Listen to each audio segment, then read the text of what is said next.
En préparant le livre Israël, parlons-en, j'ai demandé à deux assistantes d'aller dans les rues de Bruxelles, demander au hasard aux gens qu'est-ce qu'ils savaient sur l'histoire et sur la situation d'Israël. Les réponses étaient catastrophiques. Il y a en fait une ignorance du public, et je pense que cette ignorance n'est pas due au hasard. Ça fait 60 ans que les médias européens, qui se disent les meilleurs du monde, informent le public, et on constate qu'en fait le public ne sait pas l'essentiel. Je pense que c'est dû à une opération de propagande israélienne relayée par les médias, et je l'ai résumé dans ce que j'ai appelé les 10 grands médias mensonges qui justifient Israël. Le premier grand média mensonge, c'est qu'on nous dit Israël a été créé en réaction au génocide contre les Juifs en 40-45. Ça, c'est totalement faux. En fait, c'est un projet colonial qui est bien plus vieux, qui a été décidé au congrès de Bâle en 1897. Le mouvement nationaliste juif décide de coloniser la Palestine. À ce moment-là, on emploie le mot colonialisme, il n'est pas du tout honteux. Et ils font appel aux puissances coloniales de l'époque pour ce qu'ils se rendent compte qu'ils ont besoin d'être protégés. Il demande à l'Empire turc qui n'est pas intéressé, mais l'Empire britannique, lui, est très intéressé parce qu'il veut absolument avoir des colons qui vont être installés là au milieu du monde arabe, entre la partie ouest et la partie est.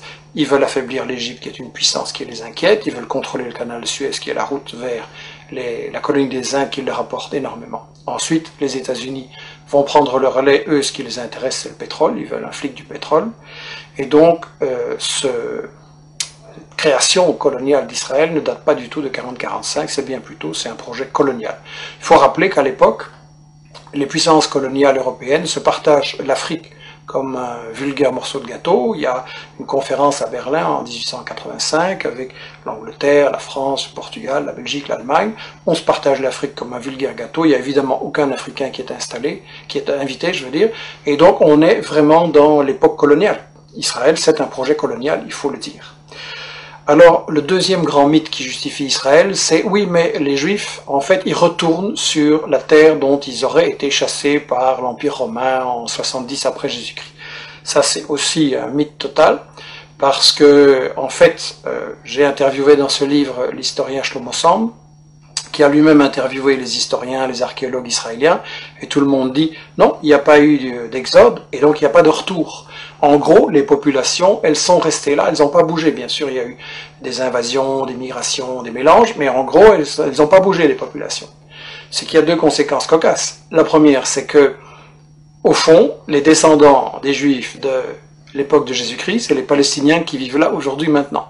Et la deuxième conséquence, c'est que, alors, s'il n'y a jamais des gens qui sont partis, quels sont ces gens qui nous disent qu'ils reviennent?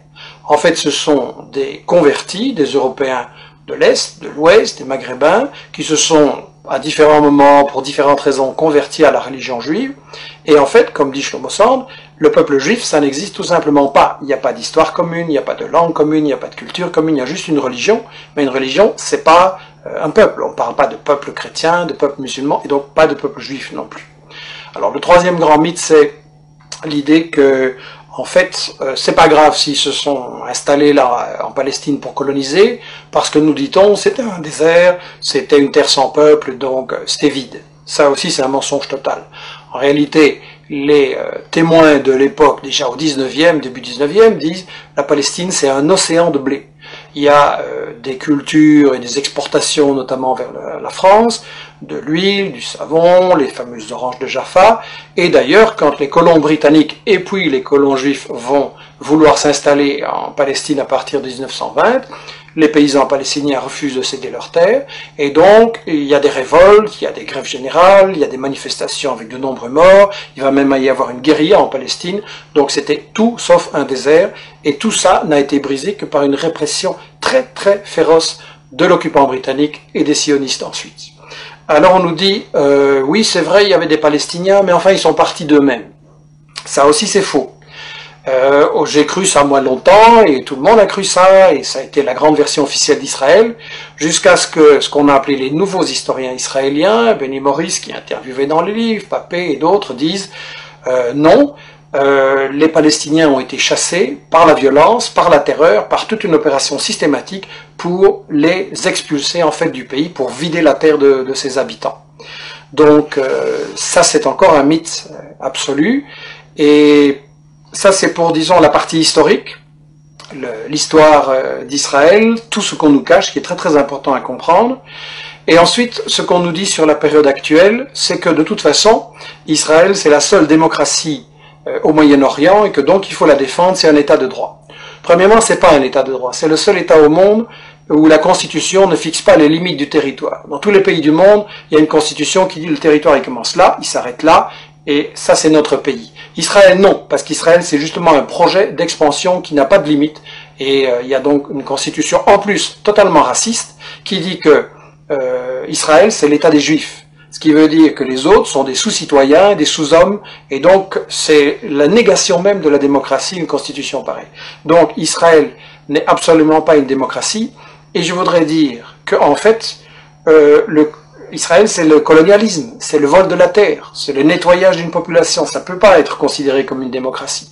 Alors bien sûr on me dira, il y a un parlement, il y a des médias, il y a des profs d'UNIF qui critiquent, etc. C'est vrai, mais étant donné que c'est un État qui est basé sur le vol de la terre, ça veut dire qu'en fait c'est une démocratie entre les voleurs pour savoir comment ils vont continuer à voler. Et ça n'est pas une démocratie, c'est du colonialisme, c'est toujours de la dictature.